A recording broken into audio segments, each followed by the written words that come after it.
Welcome back for another whip check. Hey, everyone. Today, we're diving into the brand new 2025 Porsche Macan EV. That's right. And Porsche is coming strong, offering both 4S and turbo models right away. Exactly. It's a big move for them into the EV SUV space. For sure. And we know you want the key info fast, so we've gone through the latest reviews. Yep, we've checked out AutoTrader Canada, TheStraightPipes, and Doug Demuro on YouTube. Our goal here, like always in Whip Check, is to distill it all down for you. A concise but thorough overview. So if you want to get up to speed on the electric Macan, quickly, you're in the right spot. Let's get into it. Okay, let's kick things off with first impressions. And crucially, how does it drive? AutoTrader Canada, well, they didn't mince words. They said Porsche absolutely nailed it. That's a strong start, right? Totally. What do you think got them so pumped? Well, it seems like the big thing is Porsche managing to keep that, Porsche driving feel, even in an EV. The dynamics. Exactly. AutoTrader Canada mentioned that instant slingshot acceleration you expect. They seem to have delivered that in spades. And the turbo numbers back that up, don't they? Yeah. TheStraightPipes were pointing out the launch control figures. Yeah, what were they again? Pretty wild. Up to 630 horsepower. Yeah. And a massive 833 pound-feet of torque. Wow, okay, yeah. That'll get your attention. For sure. And Doug Demuro, what was his take? He seemed impressed, too. Called it fast, obviously, but also fun. Fun's important. Right. And he said it handles really well, even compared it to a high-performance hot hatch. A hot hatch. Yeah. For an SUV. That's interesting. High praise, definitely. And it seems most models have all-wheel drive, which probably helps with that confident handling. Both AutoTrader and Doug mentioned that. Okay, so it's got the speed, got the handling, Porsche stuff. But what about the EV specifics? Yeah. Powertrain, efficiency, that kind of thing. AutoTrader brought up something interesting about the regenerative braking. Oh, yeah. What's the approach? Well, Porsche isn't doing the whole one-pedal driving thing you see in some other EVs. No. How does it work, then? The main energy recuperation happens when you're just coasting, lifting off the accelerator. Huh. Why that way? Their thinking, apparently, is that it gives a more consistent, more predictable braking feel. Better for a performance car, they argue. Okay, I can see the logic. Consistent braking is good, but different from, say, a Tesla. Very different, yeah. It's a choice. Some might miss one pedal, others might prefer Porsche's way. Fair enough. What about range? Always the big question. For the 4S model, AutoTrader Canada estimated about 463 kilometers. That's pretty solid. Yeah, respectable. And what was interesting is they also noted pretty good real-world efficiency. Even in the cold, they were seeing around 23 kilowatt hours per 100 kilometers. Oh, that's good news. Suggests the estimate is actually achievable. Seems like it, yeah. Less range anxiety, maybe. And charging, if you do run low. It's fast. Supports up to 270 kilowatts. Okay, that's quick. Right. AutoTrader said on a proper ultra-fast charger, you could go from 10 to 80% in just, 21 minutes. 21 minutes. Wow. Oh, and genuinely fast. Plus, there's a perk for new owners, right? The free charging. Yep. 2 years free charging at Electrify Canada stations. Nice bonus. Though AutoTrader did say the network's still a bit limited. Currently, yeah. But they are planning to expand it, apparently. And the turbo. Different specs there. Yeah. Doug and the TheStraightPipes mentioned the turbo has a bigger battery, 100 kilowatt hours. Okay. And the range on that one? Around 290 miles, they estimated. So slightly less than the 4S, but you get that extra power. Right. Trade-offs. Okay, so performance is there. Range and charging seem competitive. Let's talk looks and features. Inside and out. Doug made a point about the platform. Yeah, a key point. This isn't just the old Macan with battery stuffed in. It's an entirely new vehicle built from the ground up as an EV. Even though it looks kind of similar. Kinda, yeah, but definitely updated. Doug said it's more modernized, more in line with the Taycan's design language. You can see that in the roofline, right? That sloping rear. Absolutely. Doug mentioned that helps with aerodynamics, too. He also pointed out the headlight placement is different lower down, with the running lights and signals up top. Any quirks with the badging? Interestingly, on the turbo Doug reviewed, it said Porsche and Turbo on the back, but not Macan. Huh. Weird. A little odd, yeah. He also mentioned the turbo gets optional carbon fiber bits, side blades, mirrors, wheels. Adds to the sporty look. Even the key is new. Yep, redesigned key. Though apparently the little Porsche crest doesn't light up anymore. Small detail, but noted. Okay, let's step inside. Practicality. Storage. AutoTrader seemed pretty happy here. Good spots for small items, they said. Deep door pockets, storage under the armrest, a big compartment behind the cup holders. Sounds useful.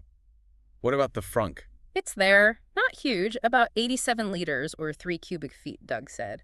Good for charging cables, or maybe a small bag. And the back seats. They fold down in a 40-20-40 split, which is flexible. AutoTrader's 4S had heated rear seats standard. Nice. But how's the actual space back there? Headroom, legroom. Mixed reviews, maybe? AutoTrader called it okay. Doug said kinda tight, especially for taller adults. Especially with that sloping roof. You'd think so, but Doug actually said the headroom was surprisingly fine, even with the roofline. Legroom seemed the bigger constraint for taller folks. And cargo space in the very back. A bit bigger than the gas Macan, Doug noted, but still on the small side compared to some rivals in the segment. Okay. An overall interior feel. Quality materials. AutoTrader gave it high marks. Superior build quality, upscale, high-end materials. Very Porsche. But the straight pipes had a slightly different take. Yeah, they mentioned some plastics that look like leather, but, well, aren't. So maybe not everything felt quite as premium to them. Depends on your sensitivity to that stuff, I guess. Right. Okay, let's shift to the tech. Infotainment, screens, all that jazz. It runs Android Automotive. Ah, the Google system. How is it? Pretty good, seems like. Both AutoTrader and TheStraightPipes liked it.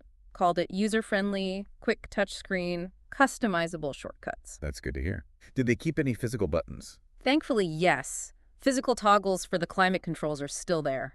Phew. Right. But AutoTrader wasn't keen on the touch capacitive buttons below the physical toggles. Less precise, maybe? Yeah, those can be fiddly. Yeah. What about the fancy tech? Head-up display. Augmented reality head-up display. Big feature. Doug liked it for navigation, showing arrows kind of projected onto the road. Yeah. But TheStraightPipes, they found it a bit much. Potentially distracting, even overwhelming. Okay, so maybe not for everyone. What else? Passenger screen. Yeah, there's an optional passenger screen. Does similar stuff to the Mayor one. Plus, Doug mentioned a unique MCV gauge view. But the main screen itself. Doug noted it's actually relatively small compared to some rivals. Interesting. Any other tech highlights? Let's see. Sport chrono system with lap timing built into the infotainment. Configurable themes linked to the ambient lighting. Ambient lighting doing cool things. Yeah, AutoTrader liked that it could show charging status, blind spot warning, stuff like that. Practical uses. And there's that electric sound thing. Right, electric sport sound. You can turn it on or off. Doug mentioned it. The TheStraightPipes had mixed feelings on whether it really added much. Wireless CarPlay works well. Yep, the TheStraightPipes confirmed that. Seamless. Good. Any tech downsides besides the potentially distracting HUD? The TheStraightPipes mentioned some lag on the 360 camera feed, and Doug had this weird experience with the start-stop button. Apparently, the car turns on automatically when you get in, so the button felt a bit redundant or confusing sometimes. Huh. Minor quirks, maybe. Okay, speaking of quirks, let's gather out the complaints. What didn't the reviewers like? AutoTrader had a couple. Heated steering wheel wasn't hot enough for them. Okay. And they really didn't like the $410 charge for a rear wiper. $400 for a wiper. Wow, they were pretty critical of that. Seems excessive. What else came up? The TheStraightPipes had that bald guy comparison for the rear look. Funny, but maybe points to the styling being divisive. Maybe?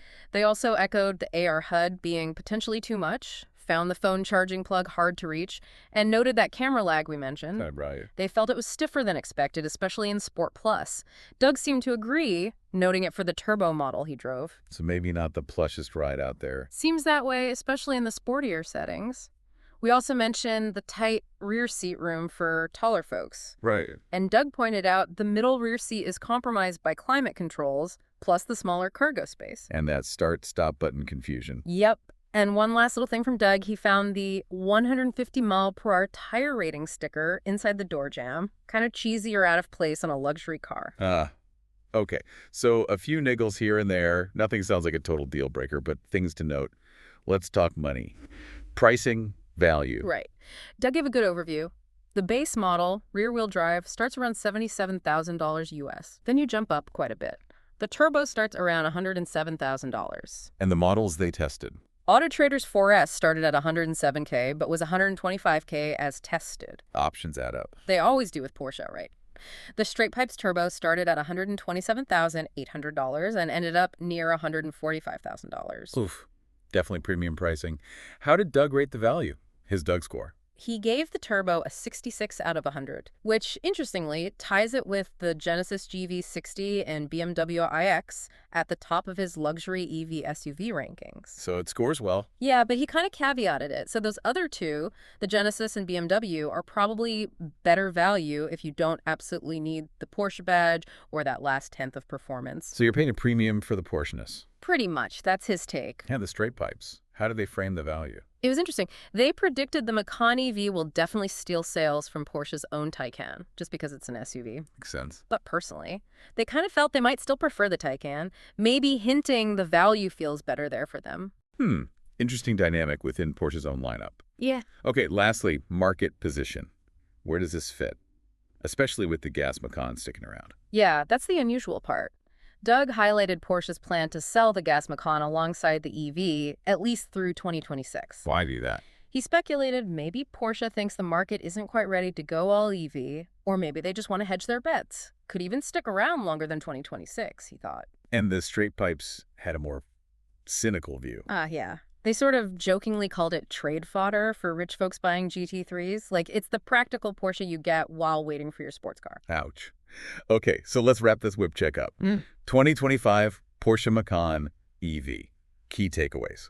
Well, it seems to absolutely deliver on the Porsche promise. Performance, great driving dynamics, Okay. modern design, lots of tech inside, surprisingly practical in some ways. But it comes with a hefty price tag, especially the turbo and with options. And there are a few quirks like the ride stiffness, maybe the AR HUD for some, that rear wiper cost. Right. So not perfect, but a compelling package if you want a Porsche EV SUV and have the budget. Exactly. And that's the goal of this whip check, giving you that quick, thorough download based on what the experts are saying. So the big question for you listening, given the price and knowing the gas Macan is still around for now, which one would you choose? Yeah, what tips the scale for you? Is it the EV tech, the pure performance, the badge? Or does the gas model still hold appeal? What matters most in a luxury performance EV SUV for you? Definitely something to think about. Let us know your thoughts. And hey, if you found this whip check useful, Please do give us a like and subscribe for more breakdowns like this one. we catch you on the next one.